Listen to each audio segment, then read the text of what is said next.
Assalamualaikum warahmatullahi wabarakatuh. Halo semuanya, kembali lagi bersama saya Rani Nuraini dari SMA Pegariti Kota Bandung di konten Sepekan Satu Buku. Pada kesempatan kali ini, saya akan membahas kembali salah satu buku jenis non-fiksi yang mungkin akan berbeda pembahasannya dengan di video-video sebelumnya. Buku yang saya angkat ini adalah buku dengan tema perjuangan Indonesia karyanya Tan Malaka, dan buku ini berjudul Aksi Massa. Buku Aksi Massa ini diterbitkan oleh penerbit Narasi pada tahun 2025. Memiliki ukuran 14,5 x 21 cm, lalu nomor ISBN yaitu 9786025792526. Tan Malaka lahir di Suliki, Sumatera Barat pada tahun 1897. Perjuangan Tan Malaka ini tidak hanya terbatas pada perjuangan fisik, namun semasa hidupnya ia banyak menghasilkan karya tulis yang berisi pemikiran-pemikirannya.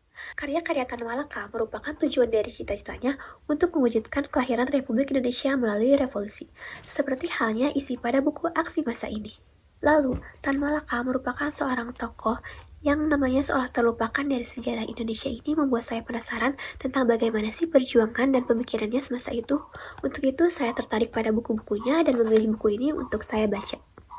Aksi Massa karya Tan Malaka merupakan buku sosial yang berisi pemikiran-pemikiran mengenai perjuangan dan pentingnya sebuah revolusi. Revolusi sendiri terjadi akibat tertentu dari tindakan-tindakan masyarakat yang timbul dari pertentangan kelas yang kian hari kian tajam. Revolusi di Indonesia sendiri sebagian kecil menentang sisa-sisa feodalisme dan sebagian besar menentang adanya imperialisme yang kejam.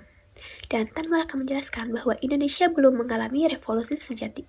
Untuk itu, Tan Malaka menawarkan aksi massa yang teratur sebagai bentuk solusi dari tindakan revolusi. Dengan aksi massa yang meliputi pemogokan, pemboikotan, juga demonstrasi yang terorganisir, maka kemenangan dapat memiliki celah untuk diraih. Aksi massa mengedepankan ketertiban juga perhitungan, dan aksi massa berasal dari orang banyak untuk memenuhi kehendak dan kebutuhan ekonomi politik mereka. Selanjutnya, kekuatan pada buku ini tercipta dari ketajaman pikiran Tan Malaka mengenai pentingnya perjuangan. Buku ini dapat membawa semangat perjuangan atau semangat nasionalis terhadap pembaca, dan buku ini dapat membuka wawasan yang luas mengenai sejarah Indonesia.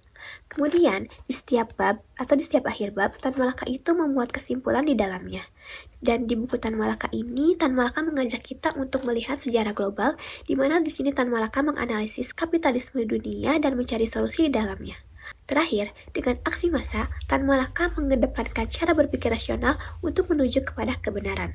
Namun, buku ini juga memiliki kekurangan. Kekurangannya dapat dilihat dari gaya bahasanya yang terlalu berat untuk pembaca pemula, terutama yang belum banyak mengetahui sejarah dan belum mengenal latar belakang dari tokoh Tan Malaka ini. Sehingga mungkin dengan kesulitan memahami gaya bahasanya itu dapat menyebabkan kesalahpahaman arti mengenai isi keseluruhan dari buku ini. Namun, meskipun begitu, buku karya Tan Malaka ini merupakan buku perjuangan yang dapat membawa pengajaran dan membuka wawasan luas mengenai sejarah Indonesia, tentang bagaimana semangat perjuangan dipertahankan untuk menciptakan kemerdekaan nasionalis. Dan terakhir, sebagai kesimpulan, saya akan membagikan pengalaman saya ketika membaca buku ini.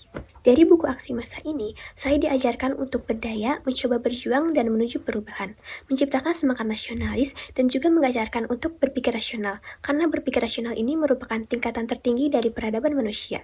Dan melalui buku ini, Tan Malaka membuat pembaca merenungkan sejarah Indonesia. Akankah kita hanya menjadi orang yang diam atau menciptakan perubahan? Pada buku ini dijelaskan bahwa Indonesia belum mengalami kemerdekaan penuh dan Indonesia belum mengenal demokrasi sesungguhnya. Untuk itu, jadilah generasi yang peduli akan cita-cita nasional, berpendidikan untuk dapat menciptakan perubahan sejati yang mampu mengubah sebuah kemauan menjadi sebuah tindakan.